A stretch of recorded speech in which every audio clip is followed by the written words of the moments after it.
Senhoras e senhores, sejam muito bem-vindos ao canal Psicocrânio. Meu nome é Gustavo Vinícius e hoje nós vamos estudar identificando emoções, distinguindo emoções de pensamentos automáticos, nossa aula 11. Por que as emoções são importantes? Emoções são de importância fundamental para a terapia cognitivo-comportamental. Um dos principais objetivos do tratamento é o alívio de sintomas, especialmente redução do nível de sofrimento. Nós falamos muito na TCC sobre angústia. Geralmente, os pacientes procuram ajuda profissional quando estão muito angustiados e não conseguem mais lidar com esse sentimento. Emoções negativas intensas podem ser disfuncionais e interferir na capacidade do paciente de pensar, de resolver problemas, de atuar com eficiência ou obter satisfação. Quando começa a aparecer esse monte de problema, aí o paciente busca o terapeuta. Por isso é muito importante para o terapeuta cognitivo-comportamental entender e diferenciar emoções. Emoções excessivas ou inadequadas às situações são comuns em pacientes com transtornos psicológicos. A intensidade e a qualidade das emoções do paciente estão ligados à força dos pensamentos automáticos e das crenças que são ativadas. É importante tomar conhecimento e ter empatia com a forma como o paciente se sente e evitar duvidar ou se contrapor às emoções dele.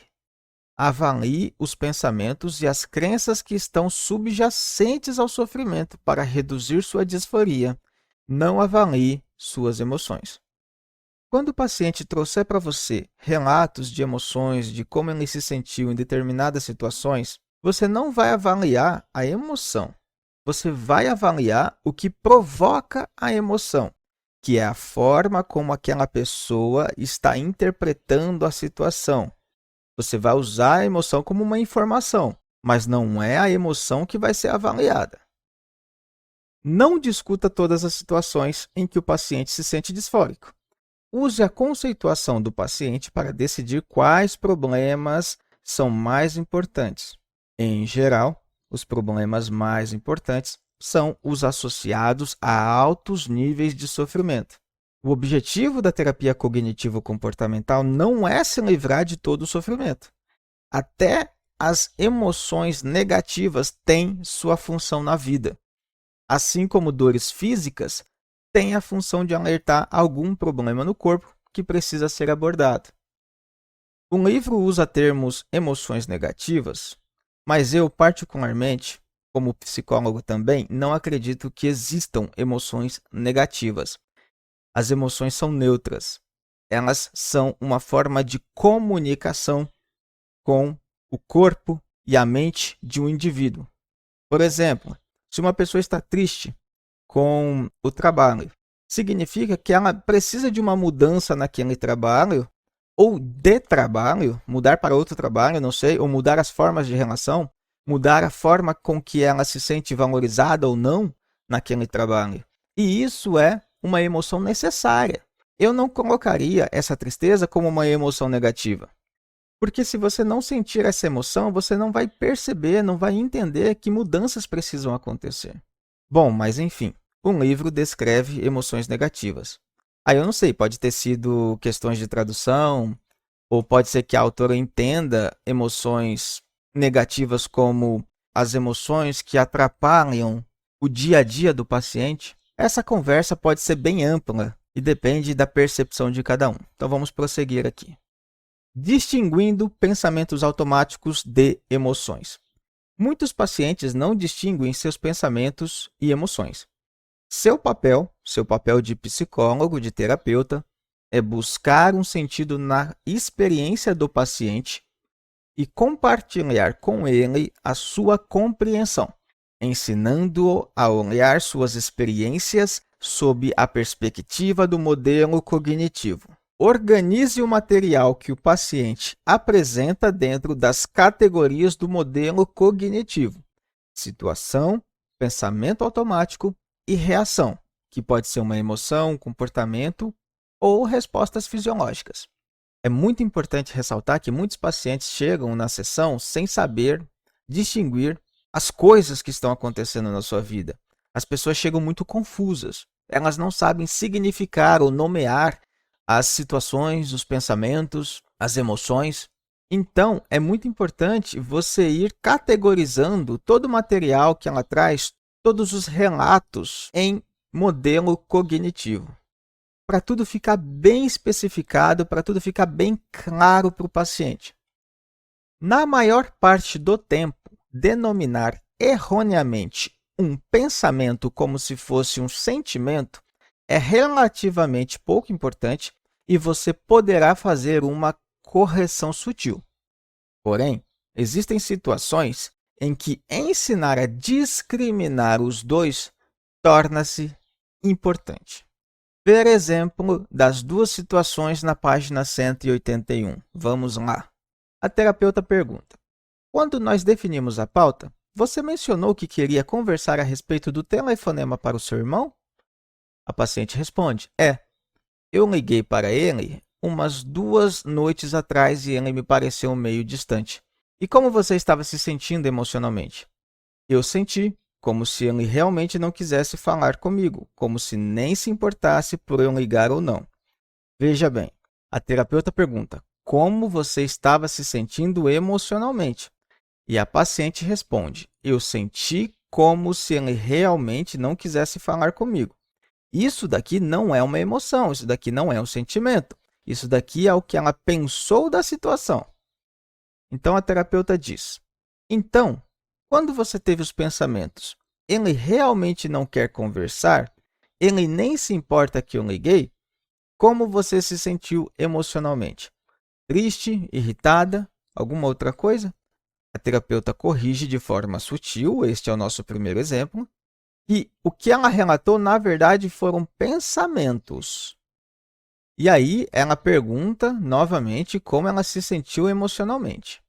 Em outra sessão, Judith Beck diz: considerei a confusão importante porque eu queria ensinar a Sally como avaliar seus pensamentos usando o registro de pensamentos. Deliberadamente, decidi discriminar os dois, julgando ser importante fazer isso naquele momento e que o andamento da sessão não seria interrompido indevidamente e dados importantes não seriam esquecidos. Houve alguma vez durante esta semana em que você pensou em sair para dar uma caminhada? A paciente responde: sim, algumas vezes. Consegue se lembrar de uma vez especificamente? Ontem à noite, após o jantar, eu estava limpando. Eu não sei. A terapeuta então pergunta: como você estava se sentindo emocionalmente? Aí veja bem, a paciente, expressando pensamentos, diz: eu estava achando que não adiantaria nada e que isso provavelmente não iria me ajudar. A terapeuta responde: esses pensamentos são importantes. Voltaremos a avaliá-los em seguida, mas primeiro gostaria de examinar a diferença entre pensamentos e sentimentos, ok? Percebe como aqui a terapeuta foi mais incisiva? A paciente concorda. Então a terapeuta diz: sentimentos são o que você sente emocionalmente. Geralmente eles são uma palavra, como tristeza, raiva, ansiedade. Pensamentos são ideias que você tem.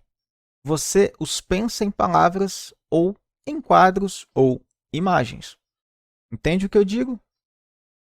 A paciente responde: acho que sim.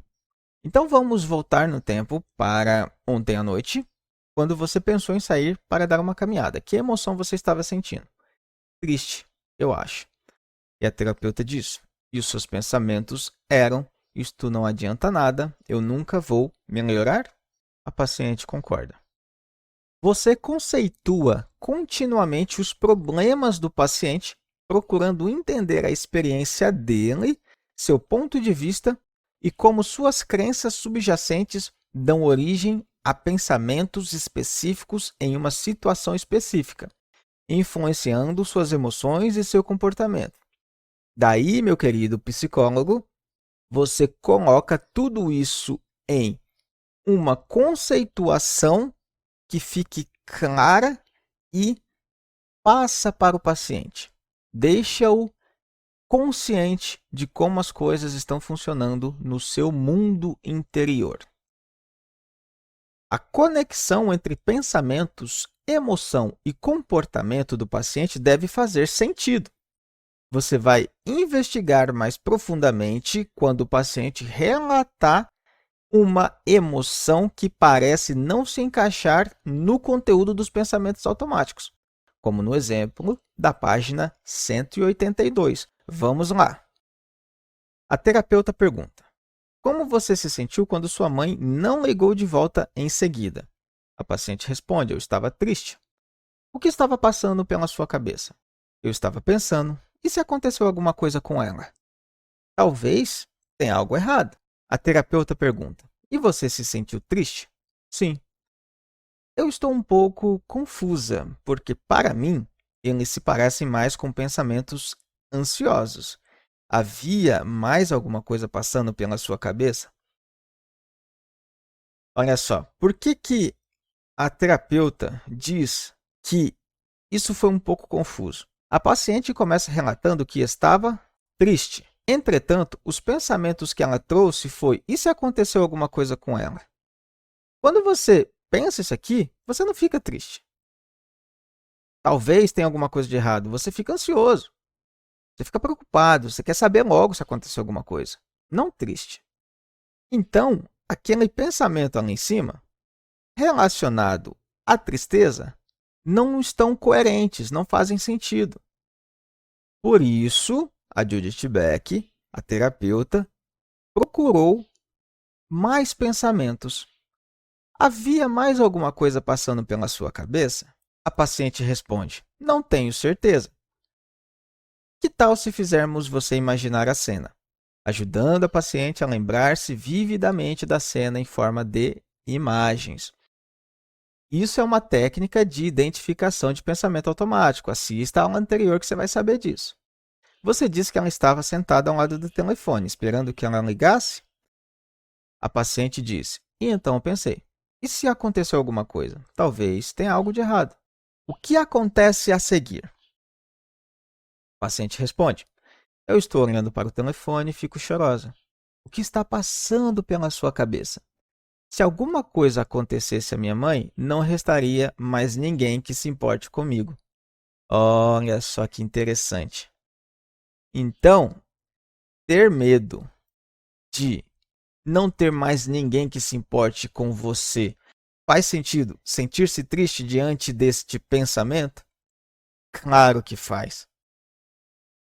Então a terapeuta diz: não restaria mais ninguém que se importe comigo. Ela fez um resuminho periódico do pensamento dela. Como esse pensamento fez você se sentir? Triste. Realmente triste. Então identificamos o pensamento que realmente está conectado, coerente à tristeza, à emoção que ela sentiu. Dificuldade para nomear as emoções. Alguns pacientes apresentam vocabulário relativamente empobrecido para as emoções. Outros compreendem intelectualmente as denominações emocionais, mas têm dificuldade em nomear suas próprias emoções específicas. O paciente sabe o que é raiva, o que é tristeza, o que é felicidade, o que é alegria, o que é angústia, sabe tudo. Sabe o que significa cada um deles, mas na hora de nomear o que ele próprio sentiu ou está sentindo, há dificuldades. É útil fazer o paciente vincular suas reações emocionais aos seus nomes devidos. Aqui eu entendo que, se um paciente consegue entender, classificar, nomear, dar sentido ao que está sentindo, ele deixa de ser refém desse sentimento. Esse sentimento não o domina. Seres humanos fazem muita besteira quando não estão cientes do que está acontecendo consigo próprios. Mas quando têm consciência, as coisas mudam. Sugestões relacionadas às dificuldades de nomear as emoções. Você pode criar um quadro de emoções, conforme a figura 10.1 da página 183. Neste quadro de emoções, a Judith Beck pediu para que, listando as situações que ela trouxe, ela determinasse cada emoção, direcionando-a para cada situação. Então, escrevendo, ela foi tendo mais clareza da emoção que ela sentiu nas situações que ela relatou. O paciente poderá consultar o quadro sempre que tiver dificuldade de expressar como se sentiu. Pode parecer muito básico esse quadro de emoções, mas ele traz muita clareza. Criar uma lista de emoções negativas e fazer uma breve discussão. Figura 10.2 da página 184. Vamos ver. A terapeuta pode fazer uma lista com várias emoções que ela considera negativa, que pode atrapalhar o dia a dia do paciente, e faz uma breve discussão. Tendo noção dessas emoções e do que elas significam, o paciente pode avaliar se elas se encaixam em alguma delas. Essa também é uma técnica que auxilia e traz muita clareza. Classificando os graus de emoção. É importante não só identificar, como também quantificar o grau de emoção que está experimentando. Podem existir crenças disfuncionais quanto à experiência das emoções. Por exemplo, achando que se sentir um pouco de angústia, ela aumentará e se tornará intolerável. Existem muitas pessoas que, quando começam a se sentir angustiados ou tristes demais, elas fogem. Elas buscam entretenimentos, elas buscam drogas, elas buscam festas, elas buscam formas de fugir dessas emoções. Muitas pessoas costumam dizer a seguinte frase: distrai a cabeça, tenta tirar o foco disso. Porque se você ficar pensando nisso, você vai se sentir cada vez mais angustiado e vai ficar pior. Bom, esse é o senso comum. Aprender a classificar a intensidade das emoções ajuda o paciente a testar essa crença. Avalie se o questionamento e a resposta adaptativa a um pensamento ou crenças foram efetivos, para julgar se uma cognição requer mais investigação. Caso essa avaliação não seja feita, você corre o risco de concluir inadequadamente que uma intervenção teve sucesso ou, pelo contrário, continuar discutindo um pensamento automático ou uma crença que não gera mais angústia ao paciente. Você pode indicar ao paciente quantificar a intensidade de suas emoções em pouco, médio, muito excessivo. Ou, se ele não se der muito bem com as palavras e preferir números, você pode indicar a quantificação em 25%, 50%, 75%, 100%. É muito importante que o paciente consiga classificar a intensidade das emoções. Pode acontecer que você comece a tratar um problema e esse problema tem um grau de intensidade excessivo. E aí você vai tratando e achando que aquilo foi resolvido, que aquilo está tranquilo, você passa para um próximo tópico da pauta. Entretanto, aquilo ainda está angustiando o paciente, talvez não excessivamente, mas muito. Diminui um pouco, mas ainda o atrapalha, ainda o angustia. Então a coisa não está resolvida. E o contrário pode acontecer também. De repente, o problema começou a ser tratado e ele causava uma emoção de intensidade excessiva e depois ela passa a causar um grau de intensidade bem baixa, muito pouco. Vamos colocar ali no 25%. Mas você continua tratando aquilo. E pode ter outros tópicos da pauta que sejam mais importantes naquele momento. Usando a intensidade emocional para guiar a terapia.